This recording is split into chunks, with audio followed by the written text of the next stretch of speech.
دهی نیکرنا تومارا بایومتری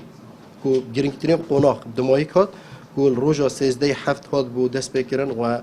تا روزا 29 دهی یا بردام بو رجا تومارا بایومتری الپارزگاه دو که پترش 81 صاده و اوه بلندترین رجا برابر ده پارزگاهین هرمه و پارزگاهین دیجی العراق و دیسان رجا دابش کرنا کارتن بایومتری جی سرانسری پارزگاه دو که جی نقطه 7 صادیه ما الپارزگاه دو که 887,000 و 110,000 دنگ در دی هبن کو ما فبت بشکدار بت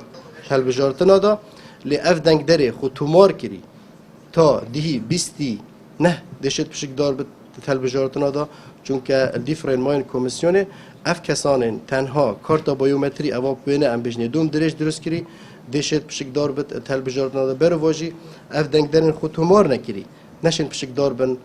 هلبجارتنا دا هیوا ده دا هکه خود حزب کرد قناغا گادیش دیده دست بگیرن که اوجی قناغا وکرنا درگه کاندید بونا اف کسین خود وین بر بجر کن و هل بجارتنین پارلمان کردستان هر دیسان امتاتی ناگردار کردن شدای انجمن کمیسیاران و نکدا خشته تایبت هل بجارتنین پارلمان کردستان و ادوان روزادا ده تا پسند کردن و دیگه تا اوفیسا پارزگاه دو که